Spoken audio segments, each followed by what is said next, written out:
Hi, everyone. I'm MarleneGeller from MarleneGeller.com, presenting LitSalon Prose Talk Prose. This is our second season and our fifth interview, I believe. I have with me today Michael Stephen Gregory. He's the executive director of the Southern California Writers Conference. Has been for a very long time, I think 30 years. We're celebrating our 30th year down in San Diego, which is the flagship conference of the Southern California Writers Conference. But I'm not going to talk anymore. I'm just going to introduce Michael. Michael, welcome to LitSalon Prose Talk Prose. Thank you, Marla. Good to see you. Very good to see you, as always. So we've got a conference coming up over President's Day weekend. Would you first just give a little bit of an overview of what this conference will offer? And then I'd like to chat a little bit about the value of going to conferences. All right. Well, as you said, the San Diego conference is going into its 30th year. This will be our 30th annual. In between the San Diego conference and the one we do up in Irvine, as well as periodically we'll do in Palm Springs. This will be our 47th conference in 30 years. Is that right? Wow. And of course, what's unique about the conference is our focus historically has been craft. Craft is everything. That's our emphasis, and that's what our workshops are primarily geared to, addressing the needs of writers where they are right now and facilitating how they can get to where they want to be. Mm-hmm. And Michael, do you remember when you first started? I don't think I've ever asked you this before. I should tell our listeners that I've known Michael for a long time, and I'm honored to be teaching at the Southern California Writers Conference, and have been since, I believe, 2005. But Michael, you've been there from, I think, the beginning. How long have you been with this conference? I came in on the third year. Wow. And it was founded by author Betty Abel Juris in 1986. I guess I came in 88, actually. And have been with it ever since, all these years.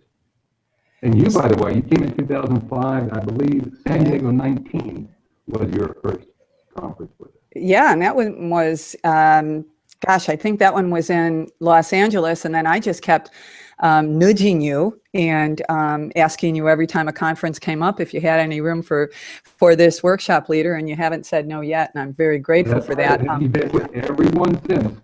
I haven't missed one. Michael, talk to us about why it's important for writers, especially entry-level writers, to find a literary home like the Southern California Writers Conference. Why bother doing that? Well, the fact is the majority of emerging writers or writers just starting out, they're working in isolation. They don't have empirically qualified feedback on the material they're working on. They don't know whether or not it's really good, whether they're actually communicating the story in their head to strangers across the page. And that's essential, especially in a publishing industry like we have today, which is changing so quickly. And you see constantly with the ease of publication as it is, a lot of writers eschewing traditional paths to publication and electing instead for premature e-publication, only to discover that their book was not in any way ready for prime time. So it's important to engage in a community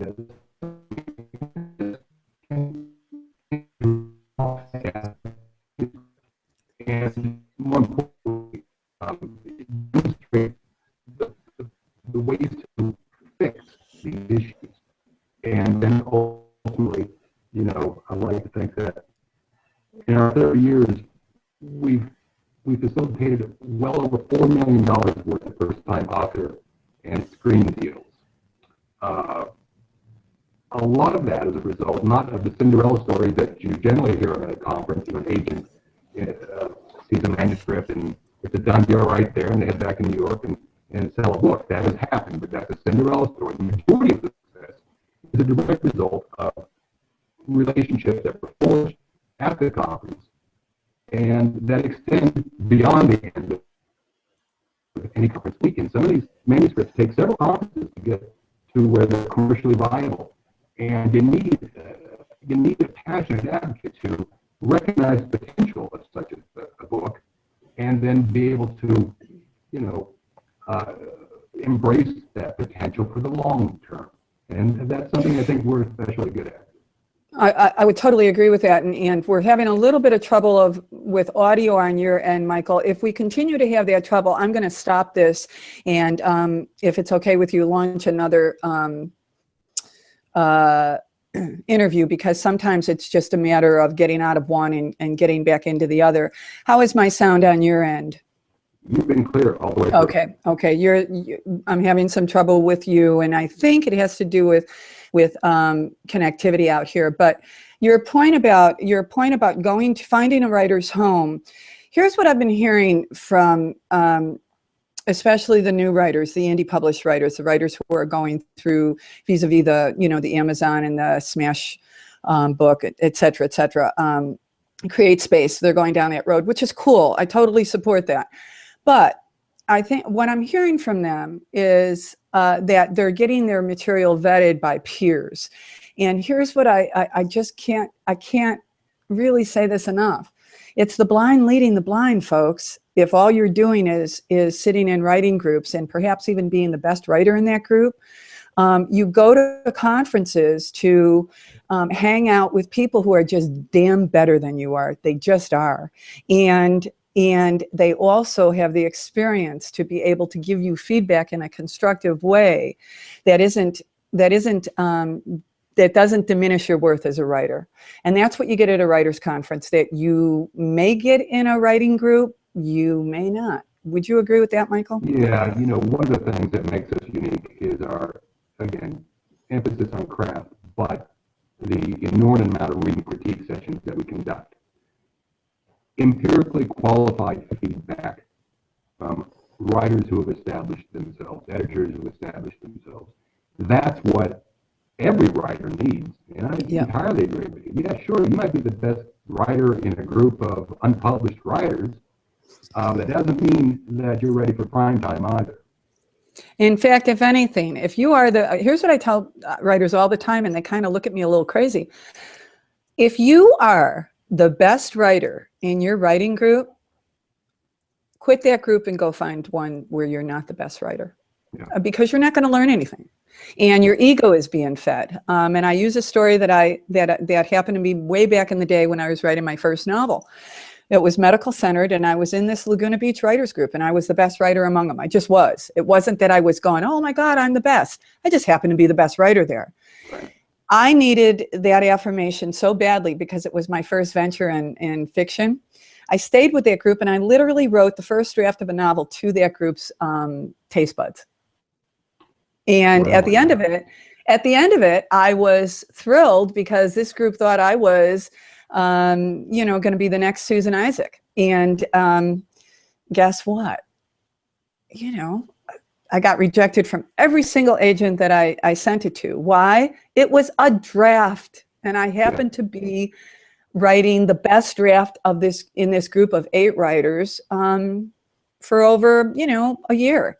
And so until you get your butt to a writer's conference and you read that same stuff in a group with a workshop leader and writers who may be as good as you, maybe better than you, maybe worse than you, you're really doing your writing, your craft a disservice. Absolutely. I mean, it's too often the case where you write to a level that's good enough. Good enough. Not as exceptional as it needs to be. Exactly. And one of the things that you say often at the SoCal Writers Conference is shoot for exceptional.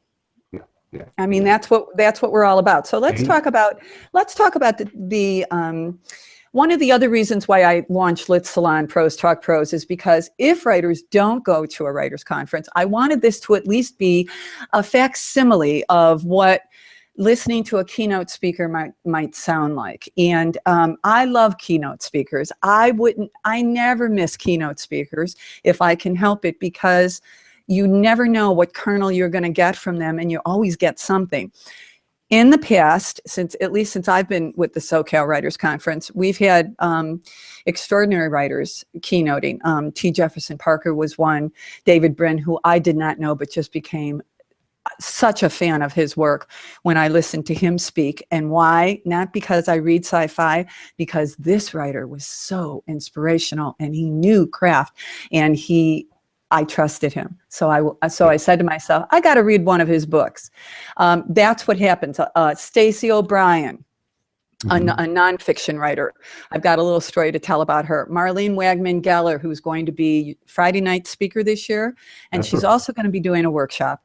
And Elizabeth Marle, who, tell us a little bit about Elizabeth Marle, Michael. The debut novel is out February 2nd, I believe. Okay. And an extraordinary amount of a good response.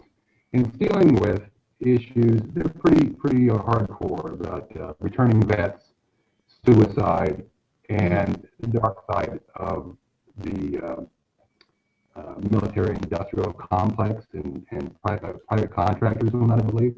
And I'm genuinely looking forward to having her there. And she's also going to be doing a workshop called, I believe, one moment, what is it called? It is Writing War Right.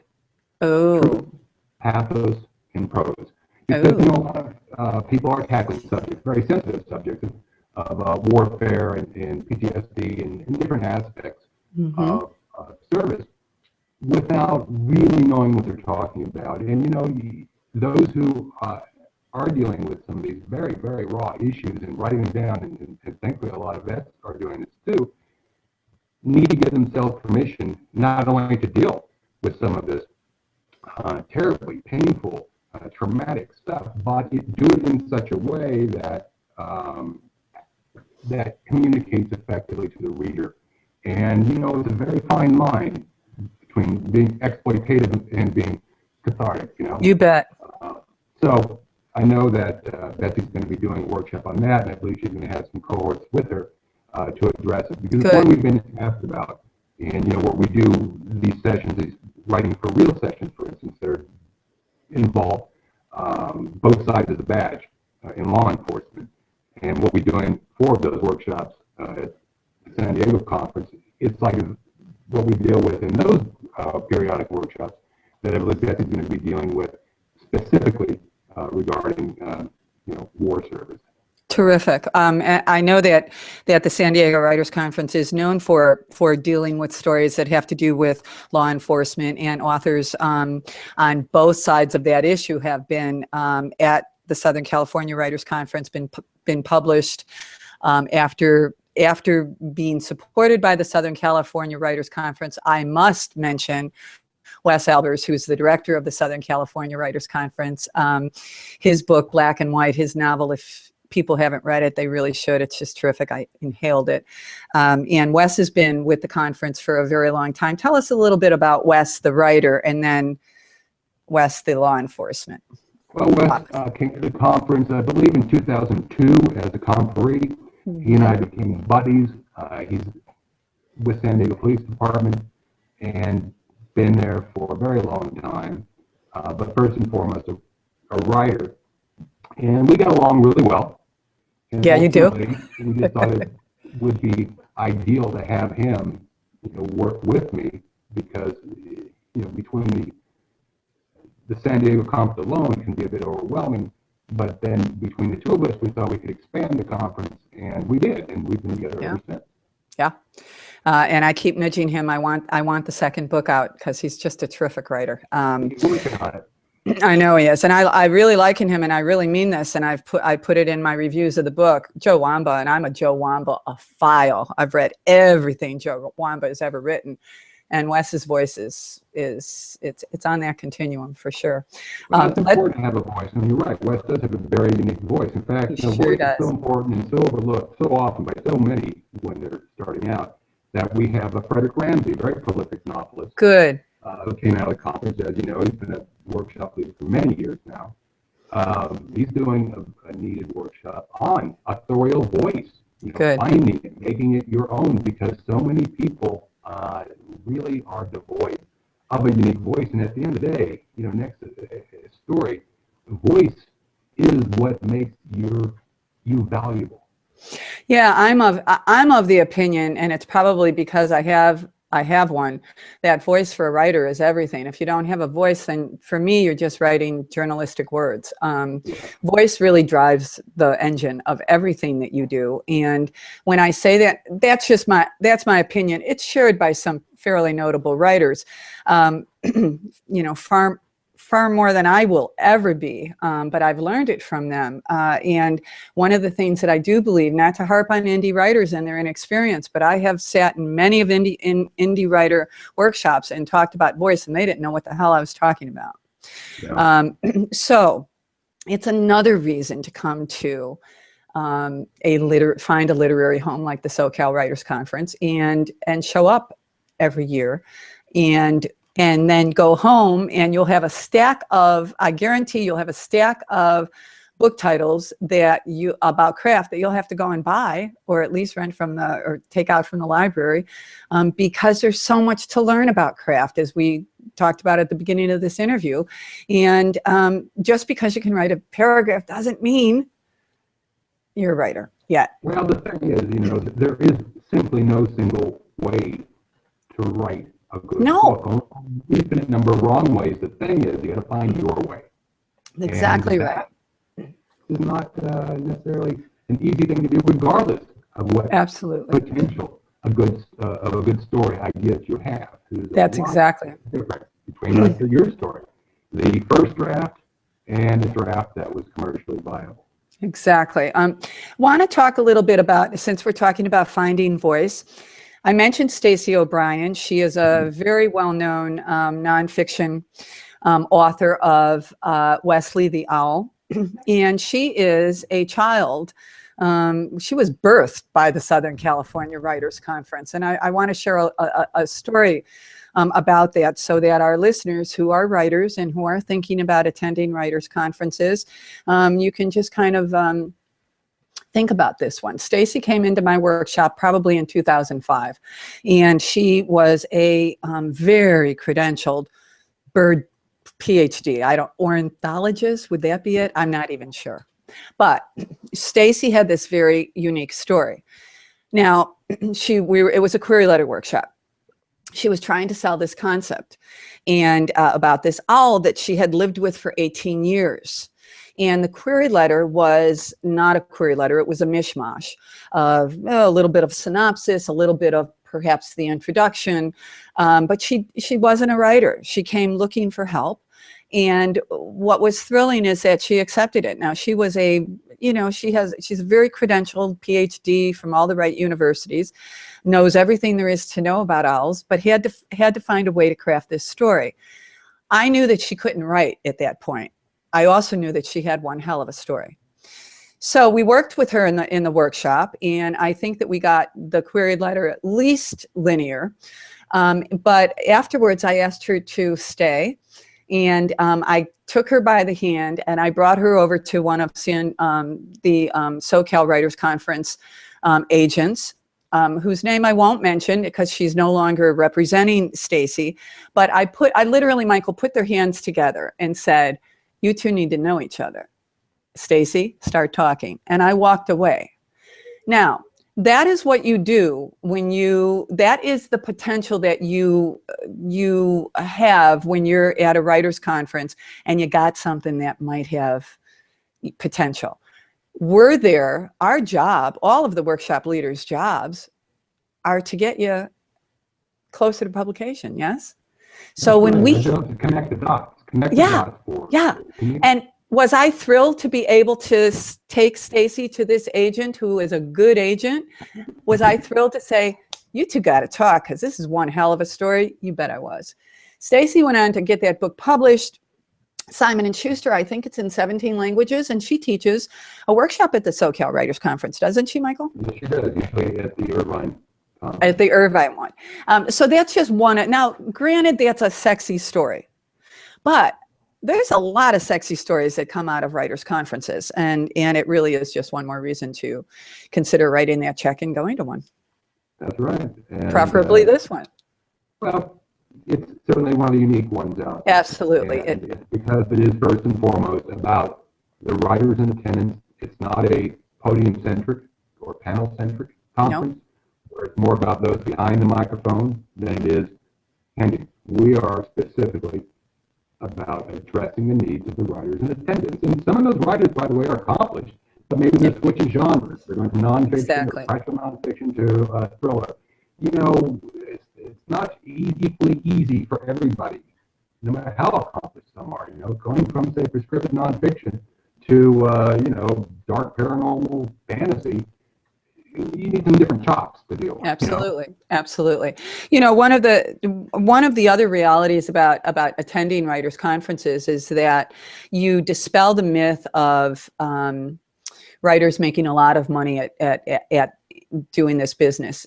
Most of us can eke out livings, but we don't make the kind of money that I think a lot of indie authors, when they ran to Create Space, thought they were going to make. And I think it's another good reality check for writers who come to conferences to see workshop leaders, all of us published, many of us multi-published, and paying bills. But are we on national TV shows? Are we on the New York Times bestseller list? Most of us no. We're working writers. And that's the other, I think, important reality for anyone who's interested in this business to interface with, are working writers, not best-selling writers whose books went to Hollywood, working writers. Well, one of the things that I've always prided ourselves in is focusing more on the working writer before the mid-list fell apart. You know, right. Those who were able to make a good living on the mid-list, well, they weren't necessarily rich writers. That's right. They were able to make a living, could get a college, get a house, all that. Well, that world changed. But one of the things I've been real proud of is these days, I made this change about 12, 13 years ago, maybe longer, is putting the emphasis when it comes to special guest speakers and whatnot, not on the big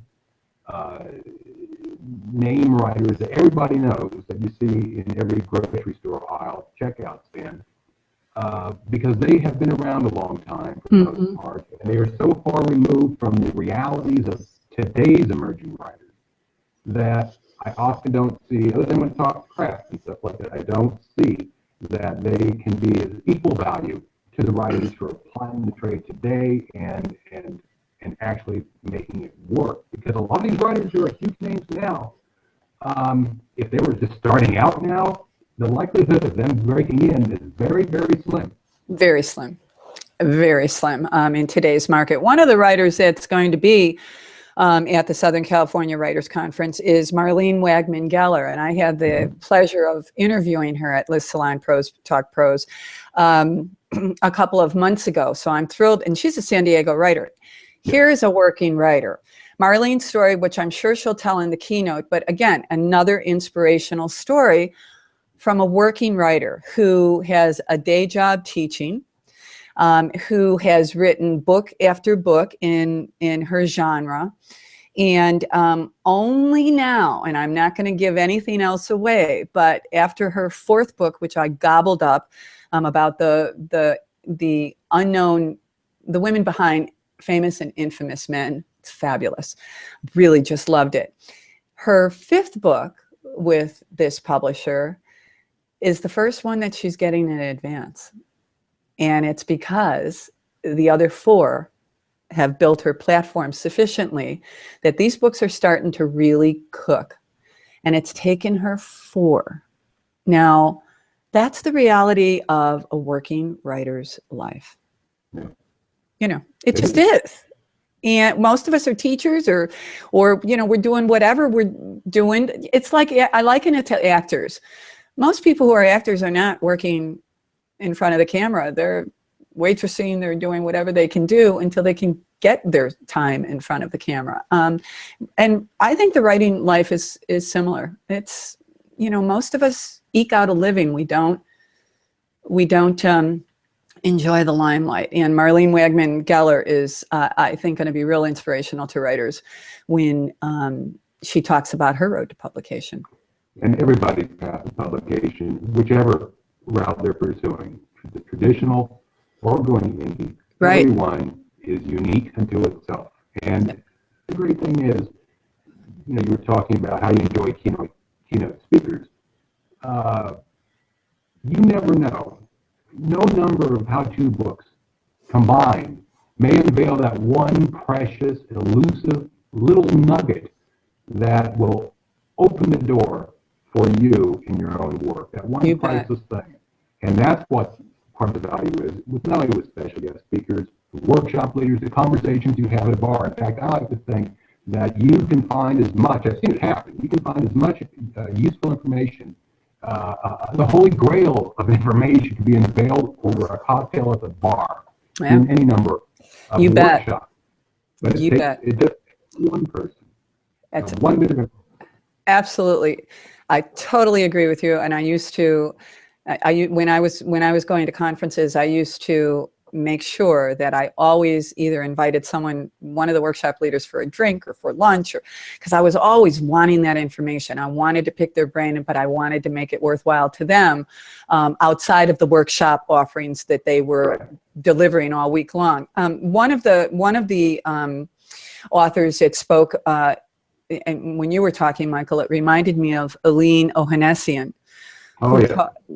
She had delivered a wonderful keynote speech for the September group. And again, Aline was in my workshop a couple of years back, and she was in the process of figuring this book out. This book got figured out. But what she talked about at that keynote, if you remember, is the mundane of a writer's life. That in the mundane, in the daily existence, in the monotony, there's all kinds of stuff to be dug up and be inspired by. That not all of your daily life has to have these peaks. In fact, it's the valleys that often bring insight to a writer's craft. Did you hear her say that, and did that resonate for you? I thought that Aline's talk was exceptional. It was. A very good excerpt of it on the website for the conference, writersconference.com, and where she does talk about embracing the mundane and being inspired by it. Because I'm not one writer who believes that everything is bleeding on the page and such a tortuous, miserable, spirit-draining experience. Then again, I've been doing it well, but I don't recall ever feeling that way. Embrace the ambiguity, embrace the mundane, and find reason to rejoice in it. And I think it's so easy to get distracted by the big bestsellers, the huge bestsellers. If that's what's truly motivating you to write, you're in the wrong business. You are in the wrong business. And again, I'm gonna kind of wrap this interview up, Michael, because I've taken a lot of your time, but I'm gonna wrap it up by going back to voice. If you're one of those writers who is thinking that you can write a bestseller, I would say that you're not listening. You either haven't tapped into your voice or you're not listening to it, because it's developing that voice in story form. That's the real challenge.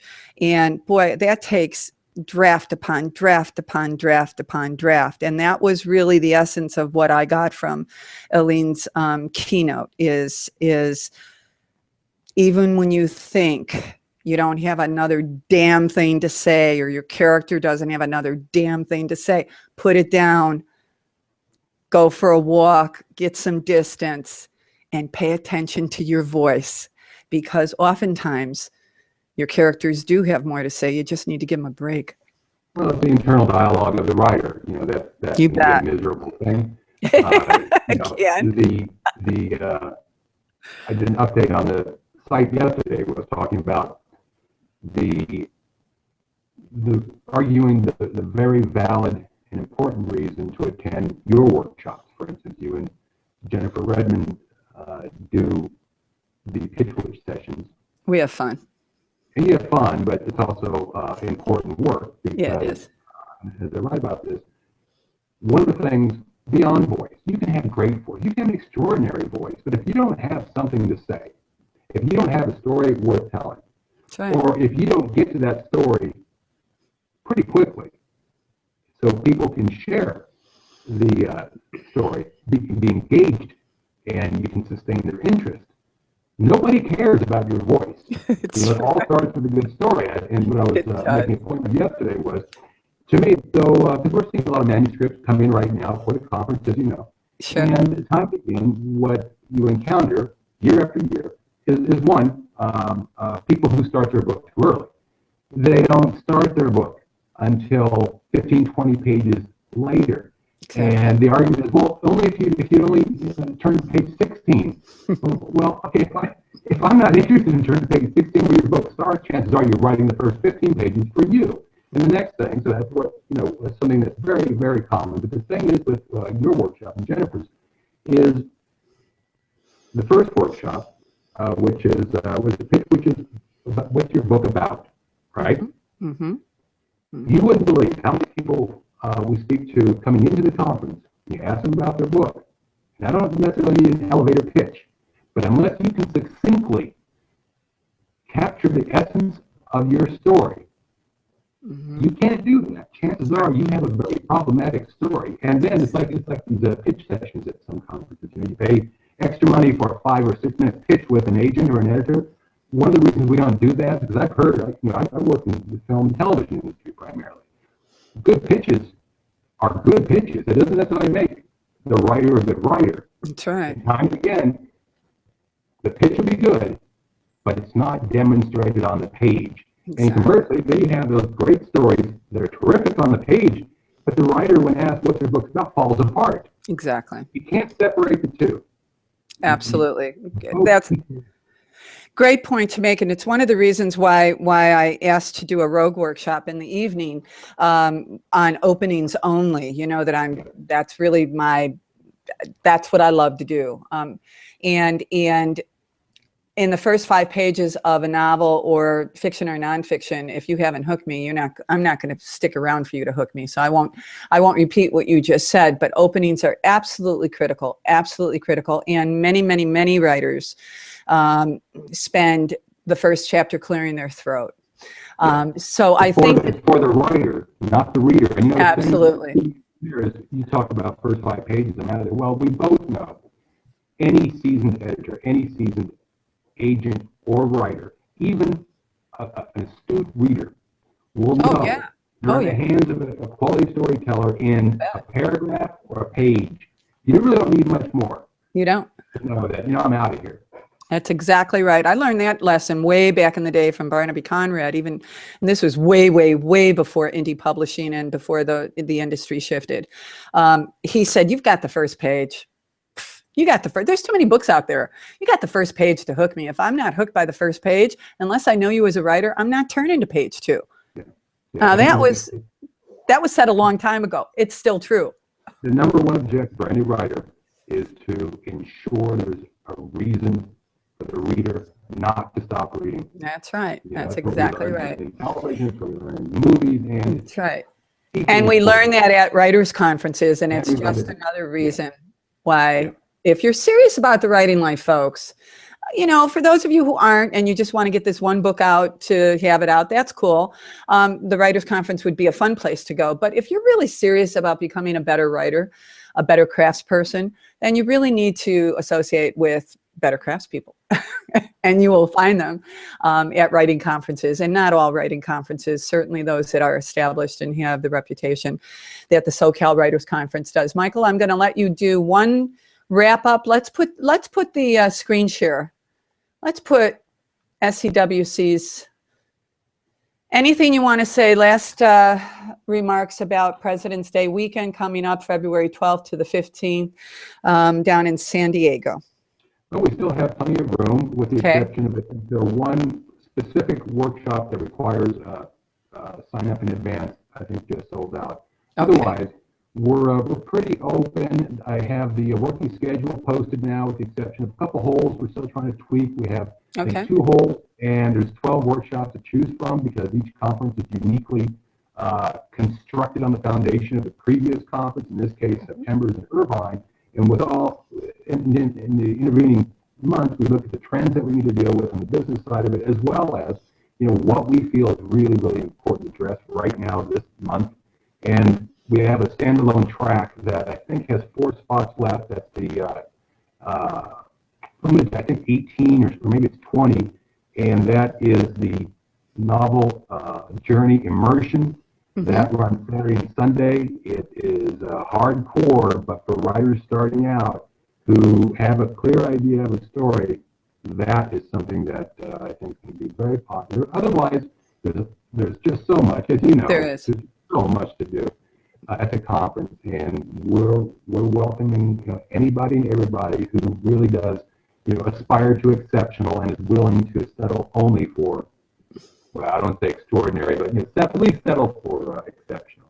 At the very least. And one of the things that you talk about after we've all had a few cocktails is sucking less at the end of the conference. You promise everybody on Friday that by Sunday or Monday they will suck less, and I think for the most part, Michael, that's absolutely true. I think that most suck less because they have spent the weekend listening. Listening is everything. I mean, it's everything. In all seriousness, aim for excellence, settle for exceptional. Absolutely. For mediocre.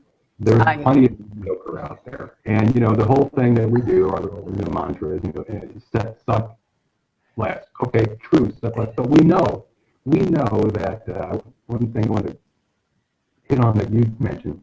We know that this is can be a frightening, overwhelming thing for a lot of writers. A lot of trepidation for first-timers coming in.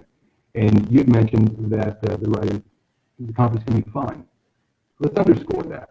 It is fun. It's a lot of fun. There is a lot of serious, dreary, stodgy, pinch-brow events involving writers to go to. We know in our very robust, vibrant community that this is our weekend. It's our weekend to share with like-minded people, to bolster each other, to make friends, and hopefully sustain relationships newly found for a very, very long time to come. It is fun. It's fun. It's absolutely fun, and I cannot echo that enough. You go there, you network, you have relationships, you sustain those relationships, you hang out online vis-a-vis the SoCal Writers Conference Facebook page, and I think that if you look at it this way, and this is the way I used to look at it when my kids were little, I would go to the conference, and for the time that I was there, nobody asked me about my kids, nobody asked me about my life, nobody asked me about where I live, nobody asked me about my job, nobody asked me about anything except my writing life. What a luxury. Yeah. What a luxury. And if for no other reason, writers, I think that you should, consider saving your pennies if you're on a budget and get thee to the SoCal Writers Conference. Michael, thank you so much for appearing once again on LitSalon, Prose Talk Prose. I will be seeing you very soon. And I look forward to it, 2 weeks. I always look forward to hanging out with the Southern California Writers Conference folks, my tribe. To those who have been listening, thanks for tuning in to LitSalon, Prose Talk Prose. We're getting there. I'm trying to get this out there more. I want to interview a lot more authors because I think that there's room for LitSalon, Prose Talk Prose, and I hope you make some room in your life to listen to it at the end of the day with perhaps a glass of wine or your favorite beverage of choice. Again, Michael, Stephen, Gregory, thanks so much. And to our listeners, be well and keep writing.